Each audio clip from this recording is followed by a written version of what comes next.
So, still a bit groggy, are we? Don't worry, the sedative will wear off soon enough. Easy now, no need to hurry. Get your bearings and report to me upstairs.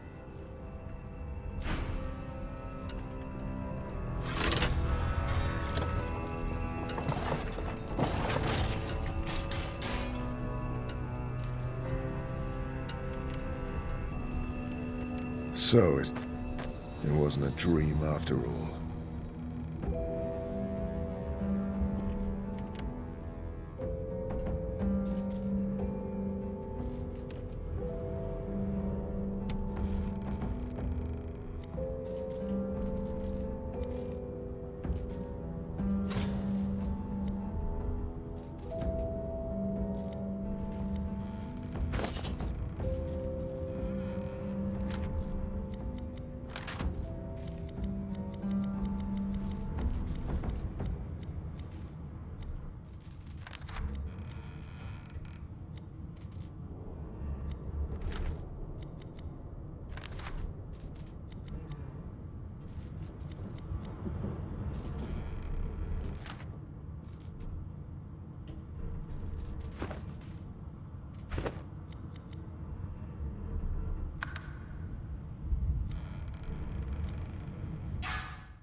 Junk.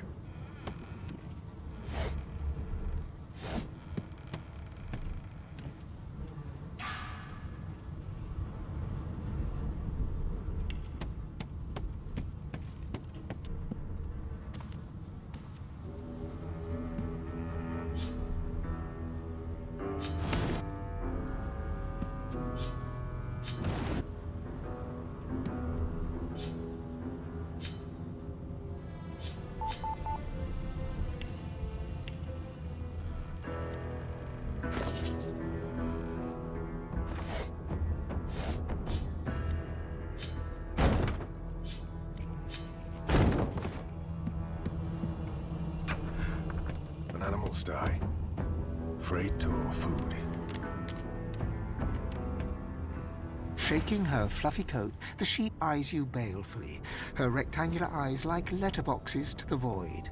With one sharp hoof, she kicks you right in the shin.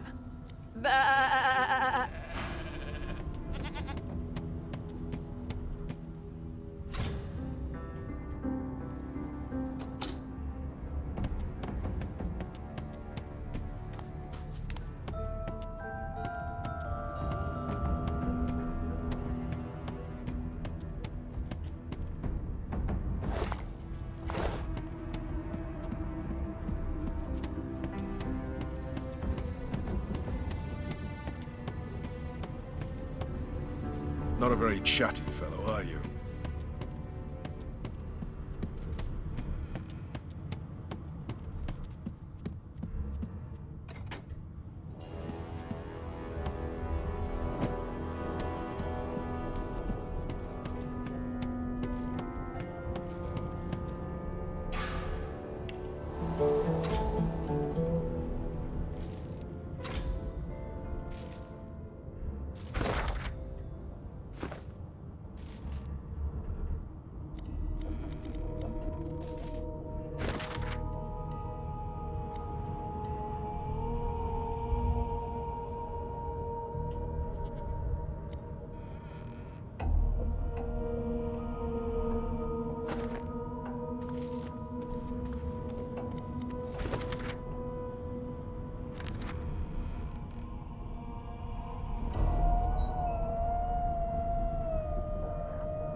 Why, you're looking a bit more chipper.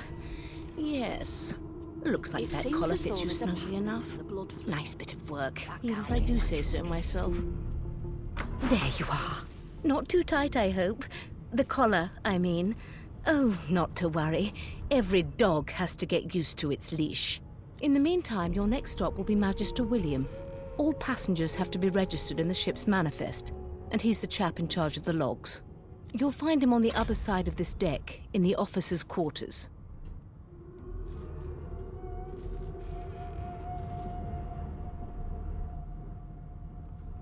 Why? Because we're at sea, of course, and have been for several days. Index fingers pressed to her lips, she pauses a moment to give you a scrutinizing gander. My word, you do seem a bit befuddled, don't you? Perhaps I was a bit too generous with that sedative. Oh, well, I'm sure you'll soon gather your wits. Most likely. Eventually. In the meantime, all you need to know is that we're en route to Fort Joy. A new life awaits, and if you're a particularly good boy, perhaps a cure as well. Why, for my peace of mind, of course. Why don't you try casting one of those source spells of yours? See what happens. Oh, do go on. I won't hold it against you. My, aren't we a meek little lamb? Perhaps I needn't have collared you at all, though it does look darling on you. So let's just leave it on, shall we? Because to answer your question, what this collar does is this. It makes you unable to cast Source. For your own peace of mind, of course. Yours and the whole world's. Good gods. There's been a murder here. Now where did I leave my calipers?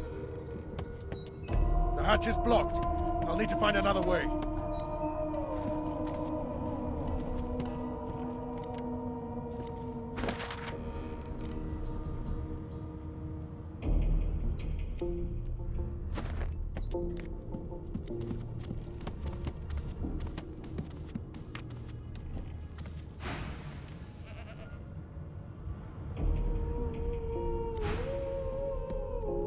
Ugly sight, isn't it? Burns me up this happened under our protection.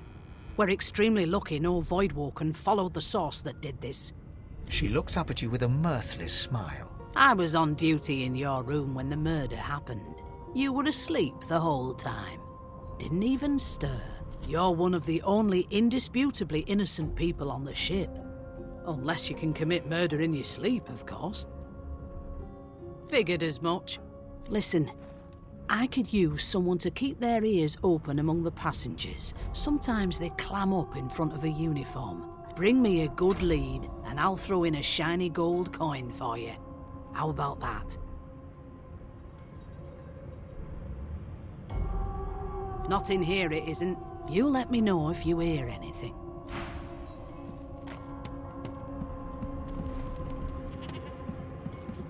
No marks.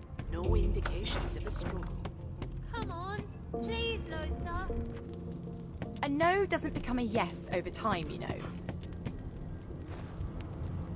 It was one of them. I know it. Would you put a knuckle? Ah, there you are. Husband. Would you please tell this very charming gaggle of not-at-all brat-like babes that I am by no accounts this Losa woman, nor do I sing, in fact. I'm deathly, deathly allergical.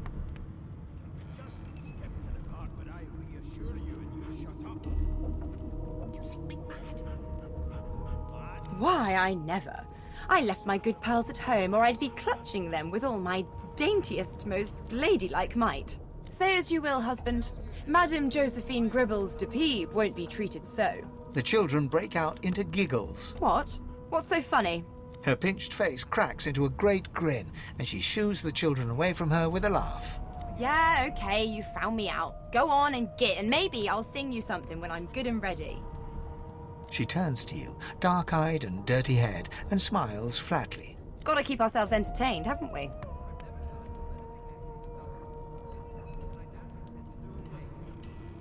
Guess you aren't a creative type, are you, Chief? I say they're one and the same. Thanks, but I already belong to an elite and exclusive ship gang. We play ball every day after lunch. You're too soft for it. You take care, though. Nope, trying not to find anything out either. Ignorance is bliss. The utterer, the better. Suddenly, her eyes cloud to an unnatural black. Greyish veins run down her face, and her mouth tightens into a cruel sneer. As quickly as they came, the clouds clear. She smiles as though no change came over her. Good luck, Chief. Can we just skip to the part where I reassure you and you shut up? You think me mad? Mad? Well, well. What have we here? A fresh face in this stale hell. Let's size you up, shall we? The lizard looks you up and down, like a farmer would a fetching horse. All of a sudden, he grips you firmly by the chin, with the intent of inspecting your teeth. There's some discoloration, but I've seen worse. After all, one can't expect to find prime merchandise on a squalid little ship like this. Now then, to business. You will answer me 3 questions. The first one is this. Can you... Oh, goodness, no. And don't even mention the demon's testes that are turnips. On to the second question. Can you knit, weave? In short, tailor? Yes, I can tell from your vagabond chic, a bag is as good as a shirt kind of style. I shouldn't be getting my hopes up. On then to my final query. Have you the ability to administer the upkeep of one's personal appearance? The delicate art of cosmetics is what I... Just as I thought. That explains what's besieging my nostrils. So, 3 questions asked, 3 questions answered. Let's evaluate, shall we? As per your own testimony, you have the taste buds of a dung beetle, the fashion sense of a monkey in a clown suit, and your personal hygiene reminds one of a carcass rotting in the sun. That won't do at all, see? I'm sad to say I must deny you the opportunity to be my slave. Ever so sorry. It was one of them. You should probably come to terms with the fact that you've half a mind, full stop. You'll never attain the rank of slave with manners such as that. Still, hone your skills, and one day you may just qualify for a position in a lesser household than mine. You keep dreaming, you hear? Can we just skip to the part where I reassure you and you shut up? A scruffy man lounges against the wall with scarred arms folded. A sly smile playing on his face, he stares across at the Magister guarding him. Noticing you, he straightens and beckons for you to come closer. Watch your back, new fish. There's a murderer on board, and I'd bet 3 months' pay it's this tramp Ifan. Rolling his eyes at the Magister's warning, the man named Ifan beckons again. He leans in and adjusts your collar with a sharp tug, balancing its weight so it no longer presses unpleasantly on your neck. Pinches less that way, right? Hocking a phlegmy gobbet in your general direction, the sullen Magister settles back to his task of glowering at it. We used to know each other, more's the pity. I was his commander many, many, many moons ago. Isn't that right, Vic? Standing far back from Ifan, the tight-faced Magister draws one finger across his throat in an elaborate fashion, but says nothing. Ifan grins, flashing pointed white teeth. Same as he was at 14 years old. Only difference is somebody gave him a bigger snow. The dead man, Finn, is it? I'd no business with him. And I wouldn't put a man down without good reason. He glances over at Magister Victor, who's staring back at him with pointed intensity. Damn shame sheer annoyance isn't reason enough. The Joy, I've heard a lot. Nothing good. No surprise there, since Bishop Alexander runs the show. Wonder if we'll get to meet the ringmaster himself. Not interested in the son of the divine himself. I don't blame you one bit. But Vic here will blow a blood vessel if he hears you talking like that. What are you conspiring about over there? You, lizard, what's your name? Oh, don't mind him. Vic's just got a bee in his bonnet. And that bee is me. Name?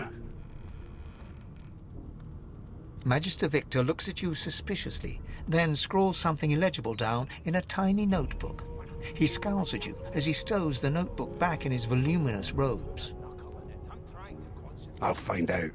I always do. Now away with you, at once.